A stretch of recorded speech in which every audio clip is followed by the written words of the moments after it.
Nous allons lire du Nouveau Testament, l'Évangile selon Saint Jean, chapitre 4, verset 1.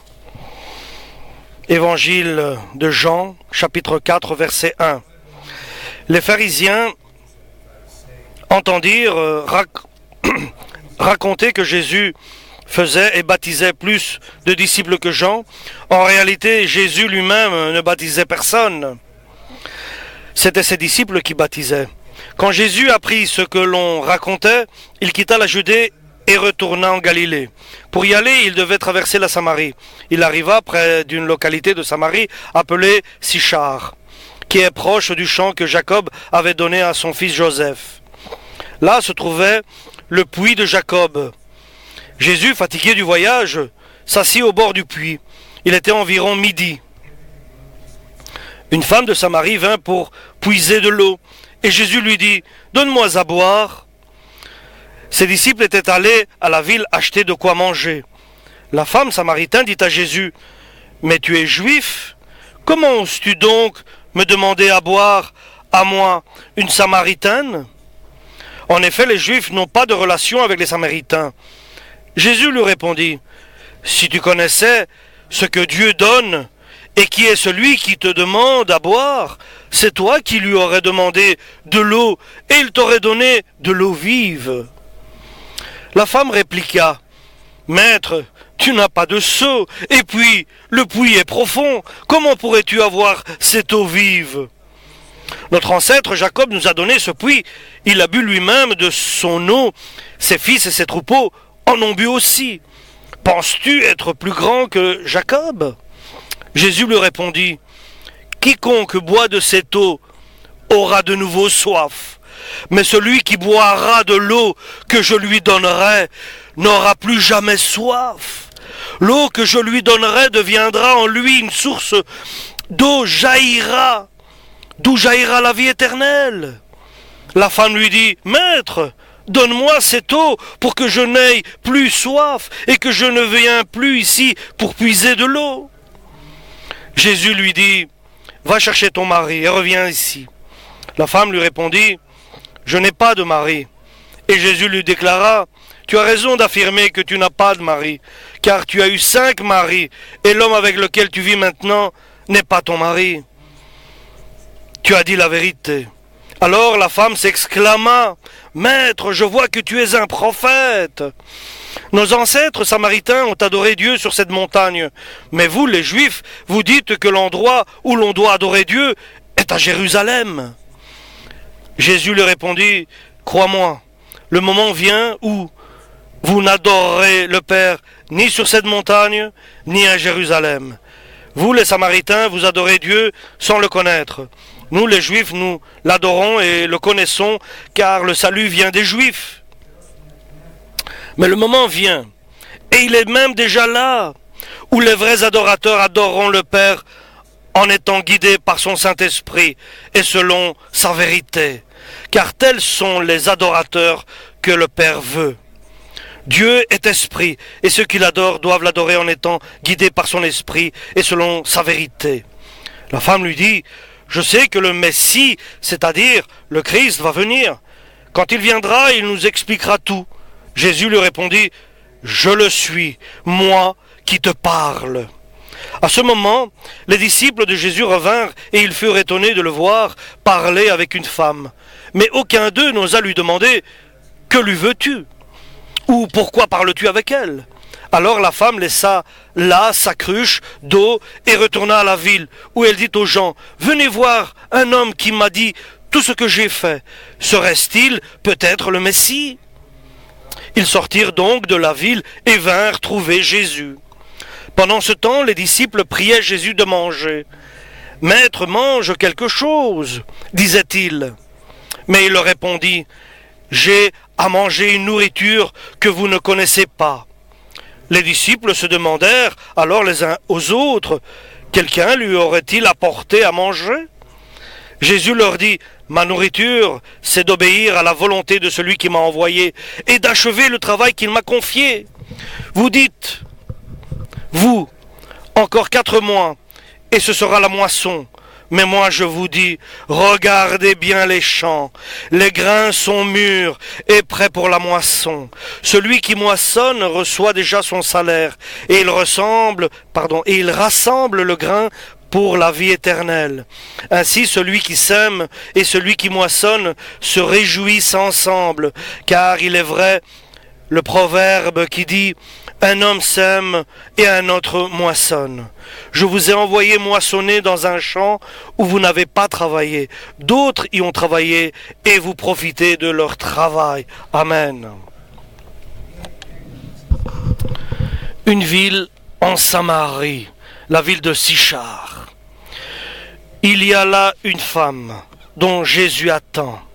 Et cette femme aime ce qui est attrait avec Dieu, ce qui est en rapport avec Dieu. Et elle a une question. Où doit-on adorer Dieu? Sur le mont Garizim ou bien à Jérusalem? Et d'autres pensées qu'elle avait. Elle a une recherche de Dieu. Elle sait que le Messie va arriver. Elle sait tout cela. Et elle est cachée dans ce village. Et c'est une pécheresse. Et pourtant, elle s'intéresse à Dieu. Et elle est bien sûr la risée peut-être du village à cause de ce qu'elle a fait. Elle n'a pas de mari. Et celui qu'elle est maintenant, avec qui elle vit, ce n'est pas son mari officiel. Mais il y a quelqu'un qui l'observe, qui l'attend.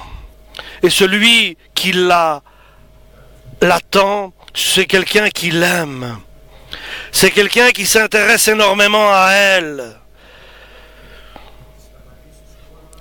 Et il est prêt à répondre à ses questions, à ces doutes qu'elle a, pour qu'elle soit soulagée de ses interrogations. Et il veut la rencontrer. Quelqu'un qui va aller la chercher. Et son œuvre, Jésus l'a commencé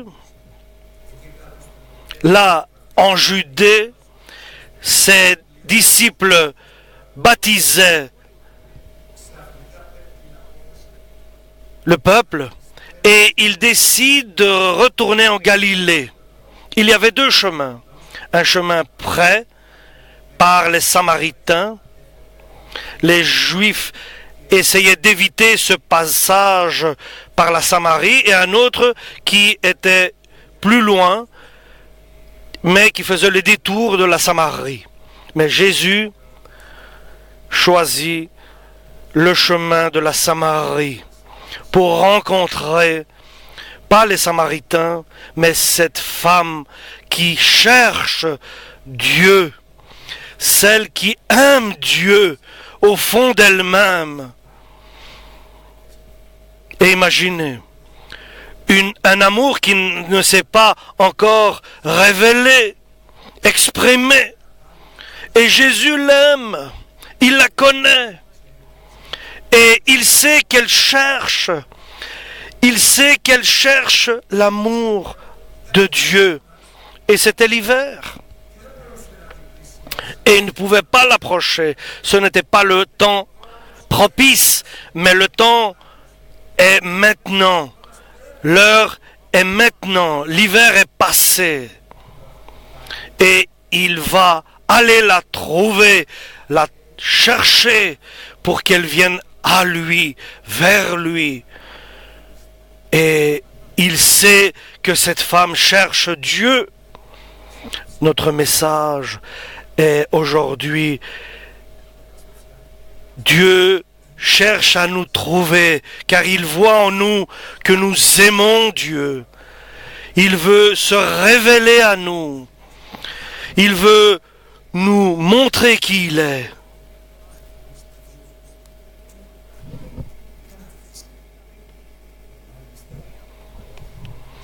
Et l'hiver est passé. Maintenant, il n'y a pas d'obstacle. Viens, lui dit-elle. lui dit. Mais Jésus va aller vers elle. Il va aller la trouver. Et il fallait qu'il passe par ce puits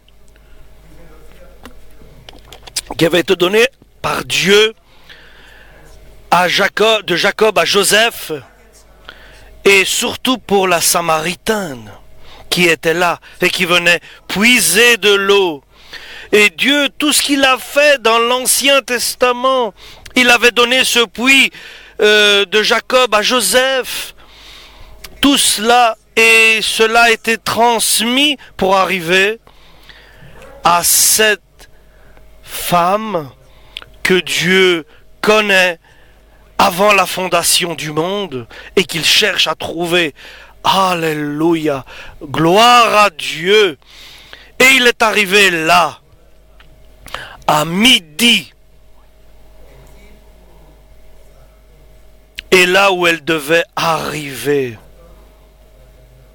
Et elle était là pour chercher de l'eau, pour puiser de l'eau. Elle était seule là, au puits. Il n'y a personne pour elle. Elle n'a personne. C'est pour cela qu'elle cherche Jésus. Elle n'a personne d'autre. C'est pour cela que Dieu l'a laissée seule. Et Dieu ne l'a pas laissée seule par hasard. Dieu l'a laissée qu'elle aille dans le péché. C'était l'hiver. Et l'hiver va passer. Viendra le printemps et le soleil de justice va éclairer, va apparaître. Et Jésus, fatigué du voyage, et il a prévu d'être seul, car à côté de lui sont ses disciples, et ils ne peuvent pas comprendre ce qui se passe.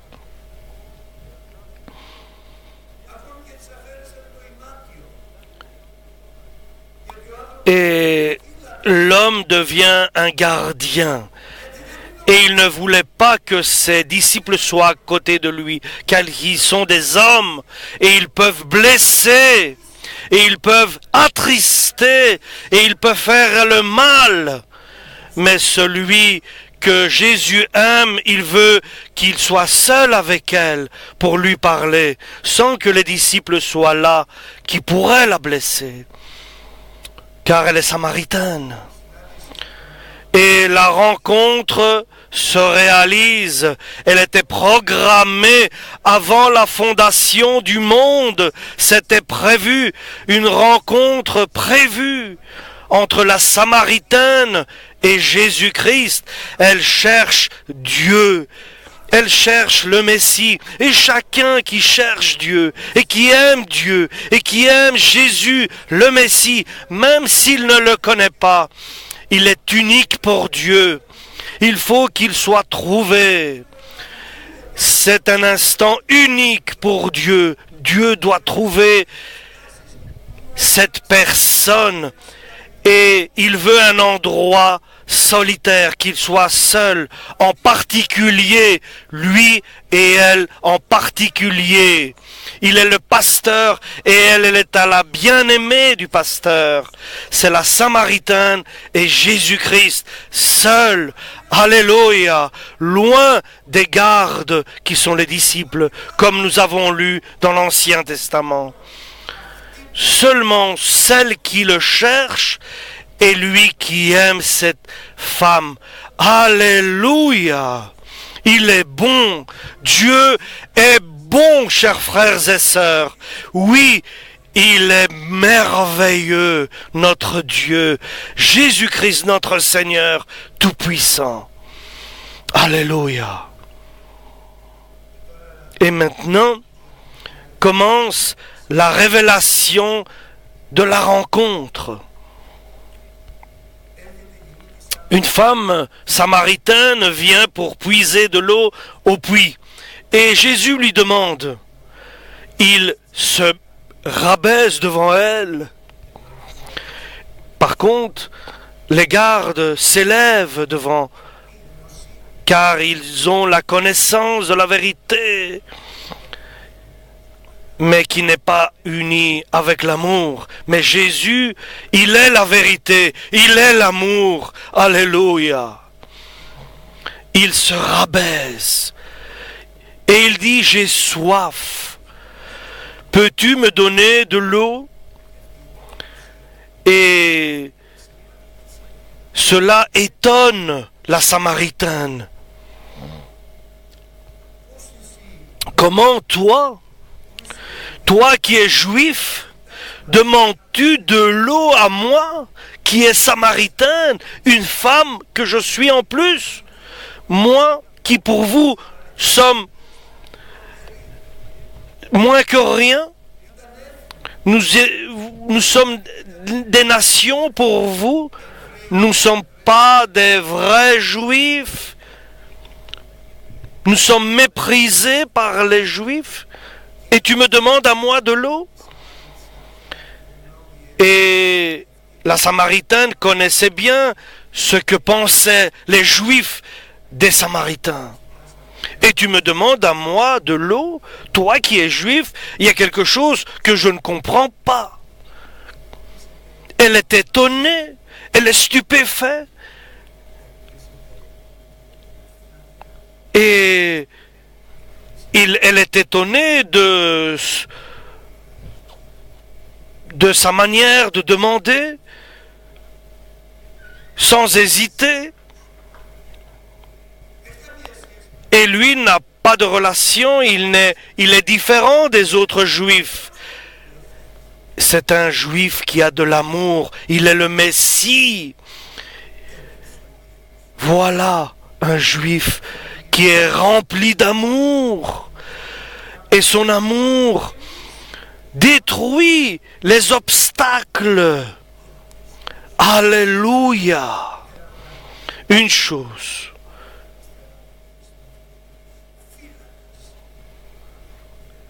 Je désire être un serviteur. Je ne veux pas être quelqu'un qui est un garde, une sentinelle. Mais je veux être quelqu'un qui est dirigé par Dieu. Je veux être amour, qui ne prend pas en compte les obstacles, qui ne prend pas en compte les montagnes.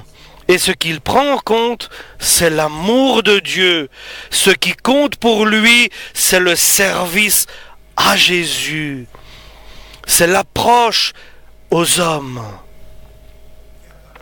Et il répond, si tu savais, toi, femme samaritaine, qui est celui qui te demande maintenant de l'eau? Toi, tu lui demanderais de l'eau à ton tour et il te donnerait de l'eau vive. Alléluia. Et Jésus dit, il le dit ailleurs, celui qui croira en moi, celui qui croit en moi, maintenant, pas les hommes, moi, selon qu'il est écrit, à lui, il y aura une source d'eau qui va jaillir de lui. Il aura de l'eau vive en lui, une source jaillissante. Et il dit, et il fait ce que je lui demande. Ça, c'est l'homme qui a en lui cette source jaillissante d'eau vive. Il accomplit la volonté du Père. Alléluia. Et là, Jésus, le Fils de Dieu, rencontre la Samaritaine. Ils sont là, ensemble, réunis. Et cette femme ne laisse pas l'occasion. Elle exprime son étonnement. Elle dit, mais toi, tu n'as pas de seau pour tirer de l'eau du puits, et le puits est profond. Comment vas-tu me donner de l'eau? Es-tu plus grand que Jacob? lui qui a bu de ce puits, es-tu plus grand que Jacob? Eh, bien sûr, cher frère. Est-il? Il est le Fils de Dieu, la parole de Dieu. Celui qui boit de cette eau que Jacob a donné à Joseph et que Joseph donne maintenant à toi par ce puits, celui qui boit de l'eau de l'Ancien Testament, il aura de nouveau soif. Celui que laissent les hommes comme testament de la loi, il aura encore soif. Celui qui boit de l'eau qui est le Saint-Esprit, il ne aura plus soif pour l'éternité. Alléluia! Si tu bois de cette eau vive que je te donnerai, tu n'auras plus jamais soif. Et la Samaritaine ne laisse pas cette occasion passer. Et aujourd'hui, ne laissons pas cette occasion passer. Écoutons la parole de Jésus. Il prépare quelque chose de grand et de bon et de bien. Donne-nous cette eau vive. Alléluia. Donne-nous pour que nous n'ayons plus soif, pour que nous ne venons plus ici puiser. Et il lui dit, va chercher ton mari. Et il la met à l'épreuve. Il met devant elle un obstacle, une montagne qui empêche la rencontre absolue, l'union absolue. Il faut qu'elle se repente. Il faut qu'il travaille en elle maintenant. Il faut qu'il la change. Oui, je vais te donner cette eau vive, mais si tu te débarrasses pas de ce qui m'empêche de te donner cette eau vive, nous en resterons là. Il faut que tu comprennes et que tu discernes. Je ne peux pas venir si toi, tu ne comprends pas et tu te ne repens pas. Ce que tu es venu ici ne veut rien dire. Ce que je t'ai rencontré au puits ne veut rien dire. Il faut que tu comprennes, que tu te repentes, que tu changes, que tu reconnais que tu es pécheur, que tu es dans le péché, que tu as péché. Et il faut que tu te transformes, que tu changes de vie, que tu remettes les choses à leur place. Moi, je te cherche, mais je ne peux rien faire pour toi. Je suis venu te rencontrer, mais je ne peux rien faire pour toi. Je ne peux pas te donner cette eau vive. Je suis venu, j'étais fatigué, nous sommes restés seuls. Mais je ne peux pas te donner cette eau vive sans que tu te transformes, sans que tu changes. Dans l'état où tu es, tu ne peux pas recevoir cette eau. Et sinon, tu seras toujours chargé de fardeau et tu auras un boulet sur toi. Il faut que tu dégages de ce boulet, de ce poids, de ce fardeau. Il faut que tu te libères. Il faut que tu te repentes. Une occasion. Aujourd'hui, c'est une occasion pour toi. Est un jour propice et la Samaritaine a pris cela dans sa main, cette occasion, et elle se confesse immédiatement à Jésus. Elle dit, je n'ai pas de mari. Et Jésus dit, tu as raison, c'est vrai, tu ne mens pas, tu es sincère, tu as eu 5 maris, et celui que tu as maintenant, ce n'est pas le tien. En cela tu dis vrai, tu es sincère. Alléluia, il n'est pas à toi. Je ne peux pas. aller le chercher. Et elle est revenue en elle-même. Elle dit en elle-même, lui est une personne qui est prophète. Cette parole s'adresse à moi, la Samaritaine. C'est vrai, je n'ai pas de mari. C'est vrai que celui avec qui je vis n'est pas le mien. Il est à une autre femme. C'est un péché.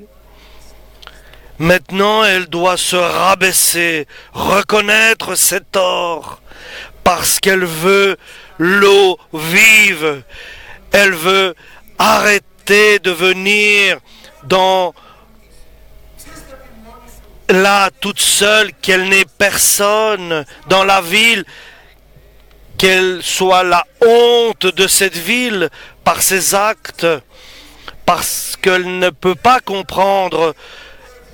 Et maintenant, elle doit le comprendre, que 5 maris elle a eu, et maintenant celui qui est avec elle, elle n'est pas à elle, il n'est pas à elle, ce mari-là. C'est l'homme d'une autre femme qu'elle a prise.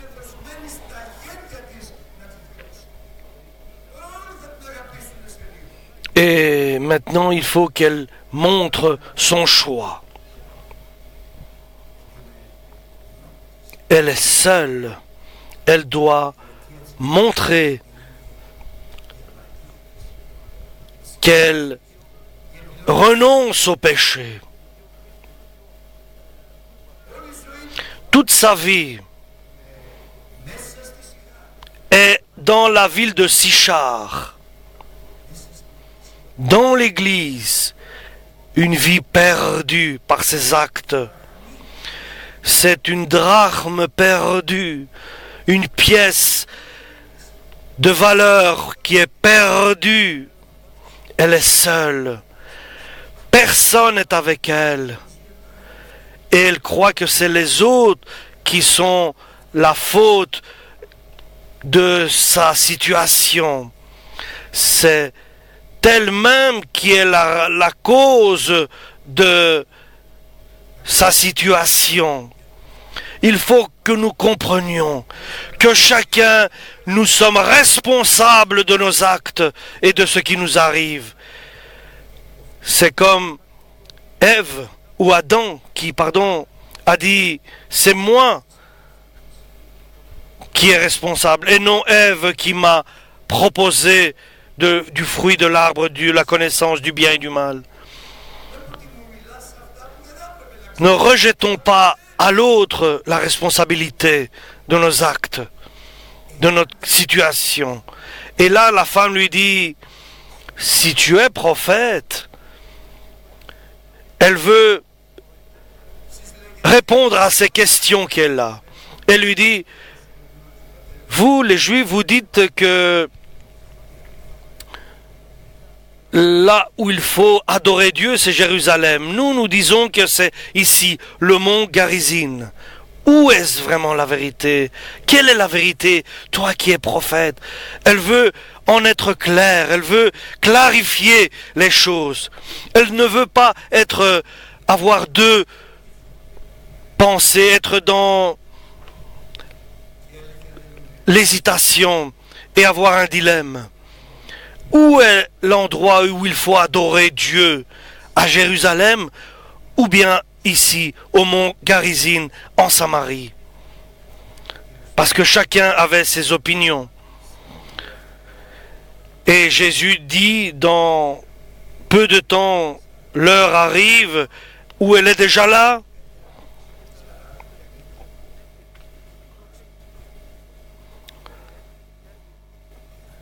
Et le printemps est là. Est-ce que vous sentez le printemps? Est-ce que le printemps pour vous est là? Jésus vient.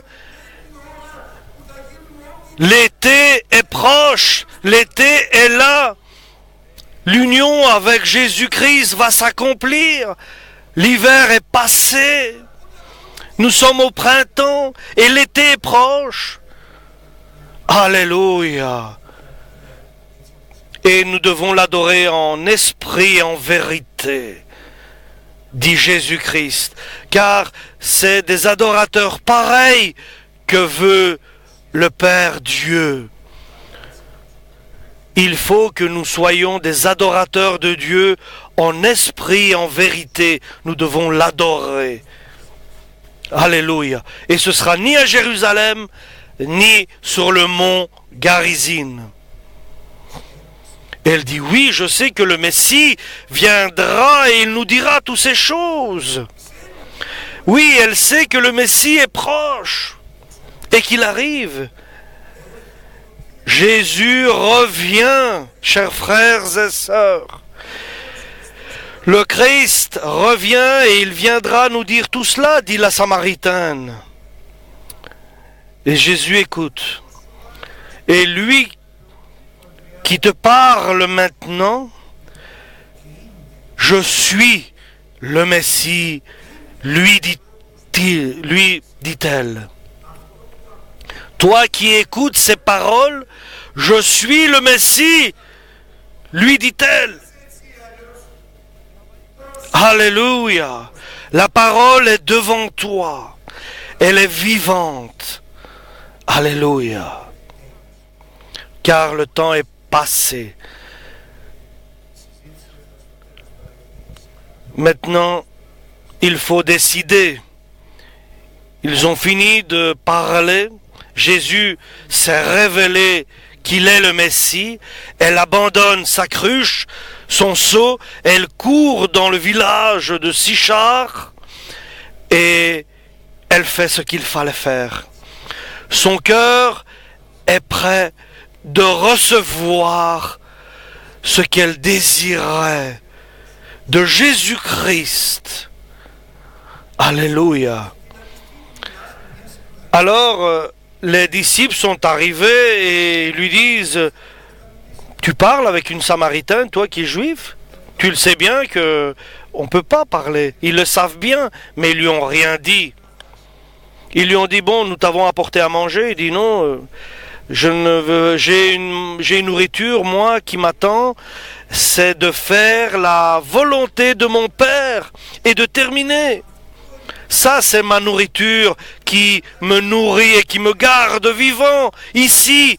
Et c'est ce qui me grandit, me fait évoluer. Faire la volonté de mon Père et de terminer ce qu'il m'a demandé. De manger et de boire, ce n'est pas ce que m'intéresse ici sur la terre. Mais pour moi, ma nourriture, c'est de faire la volonté de mon Père et de terminer mon projet. Ce que j'ai commencé, de terminer et d'arriver à l'enlèvement de l'Église. Tout le reste ne m'intéresse pas. Maintenant, nous parlons, nous, pour nous. Ce qui nous intéresse,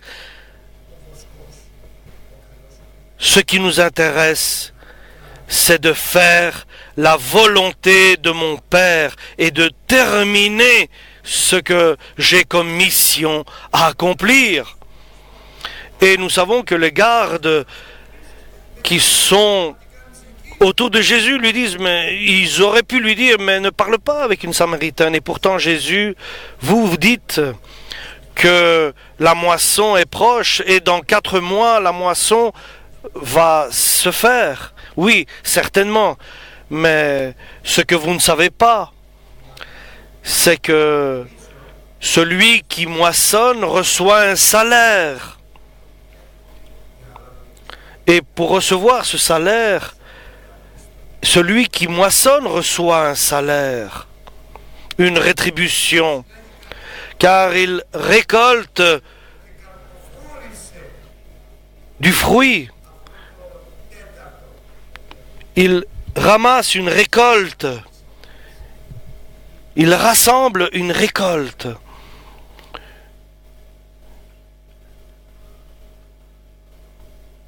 Alléluia.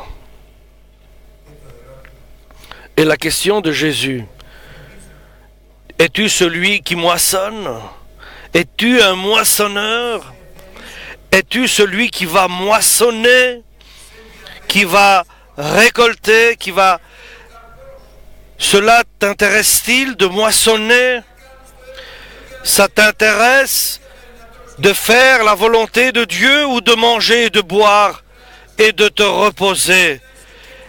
Est-ce que ça t'intéresse d'être fatigué du travail? Parce que celui qui moissonne, il récolte pour la vie éternelle. Et il vous envoie moissonner là où vous n'avez pas œuvré, là où vous n'avez pas travaillé. Ton œuvre, l'Église de Dieu, c'est d'être celui qui moissonne et de ne pas celui qui arrache et qui détruit. Nous ne voulons pas être celui qui détruit.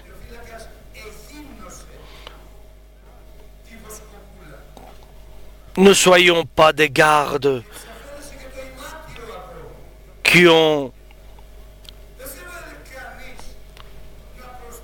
qui sommes des protecteurs de Jésus. Jésus nous place pour moissonner ce que lui travaille, œuvre, et par son œuvre à lui, nous moissonnons. Et ne détruisons pas l'œuvre de Dieu. C'est de moissonner l'œuvre dans l'œuvre de Jésus. Alléluia. Nous remercions. Nous désirons de moissonner, car le temps de la moisson est là. Et tu ne moissonnes pas avec des paroles, mais tu moissonnes avec la faux, avec le matériel adéquat. Alléluia. C'est de faire l'œuvre que Dieu t'a confiée, quelle qu'elle soit. Tu n'as pas semé pour recevoir la famille, mais essaye de moissonner. Tu n'as pas semé pour venir à l'église, c'est Dieu qui a semé, mais essaye de récolter, de moissonner le fruit dans l'église. Prends l'œuvre que Dieu t'a confiée sérieusement. Qui que tu sois, grand, petit, famille, qui que tu sois, serviteur, alléluia. Prends l'œuvre que Dieu t'a confiée sérieusement pour que tu puisses moissonner pour la vie éternelle. Et ne fais pas ce que tu veux, ne fais pas ce que tu penses, mais fais ce qu'il plaît à Dieu, ce qui est agréable à Dieu et ce que Dieu désire. Et ne pense pas faire selon ton avis ou ta réflexion, mais sinon tu ne moissonneras pas. Comme la Samaritaine qui tournait en rond dans Sichar, comme les disciples qui sont partis trouver la nourriture périssable. Mais Jésus leur a parlé d'une nourriture impérissable, de faire la volonté du Père. Tu le laisses agir en toi, ou bien tu voudrais qu'il agisse selon ta volonté. Tu le laisses agir en toi, tu le laisses libre de travailler dans ton cœur, ou bien tu le lis. Ce sont des questions sérieuses et qui demandent des réponses sérieuses et sincères. Nous n'allons pas avec des mensonges, avec des amusements au ciel et en étant têtus Et en ayant des déceptions, nous ne devons pas regarder tout ça. Oui, je suis comme je suis un être humain, je suis un gardien, mais je suis un disciple de Dieu, mais je suis un être humain. Et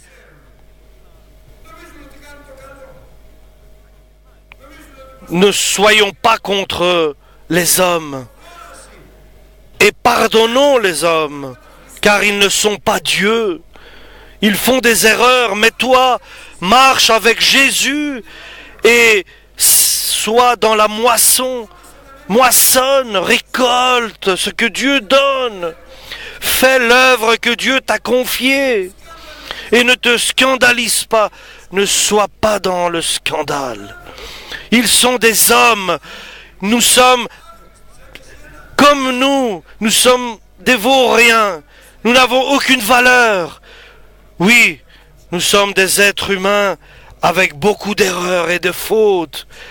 Oh Seigneur, pardonne-nous. Nous sommes imparfaits. Alléluia. Changeons comme la Samaritaine dont sa vie a changé. Et l'œuvre de Dieu va se terminer par Jésus-Christ, car sa nourriture est de terminer l'œuvre que Dieu le Père lui a confiée, la mission qu'il lui avait demandé d'accomplir sur la terre. Pour nous, alléluia, pour nous, Jésus est mort sur la croix. Il est la rédemption de nos péchés. Alléluia. La Samaritaine a compris tout cela. Bien sûr, les disciples n'avaient pas compris que Jésus parlait avec une Samaritaine. Mais Jésus connaît et regarde le cœur. Il voit à l'intérieur de cette femme. Et elle est arrivée au village et elle demandait à ceux qui étaient là au village, « Venez voir, est-ce lui le Messie que nous attendons? Car il m'a dit tout ce que j'ai fait. » Et là, Jésus va venir à Sichar. Alléluia. Elle va l'amener, que lui va venir chez elle, là à Sichar. Là, la Samaritaine va emmener Jésus dans sa ville, car elle est joyeuse. Elle a trouvé le Messie. Ils sont sortis voir. Viens vivre, viens demeurer avec nous. Ça, c'est la moisson de Jésus, la moisson de la Samaritaine. Et ce n'est pas la moisson des disciples. Bien sûr, ce sont ceux que Jésus a choisis. Bien sûr que nous les aimons. Mais parfois, nous sommes comme des disciples de Jésus et dans nos erreurs. Amen, alléluia. Mais son regard est tourné vers la Samaritaine. Et les gardiens sont là. Et personne ne parle maintenant. Ils demandent.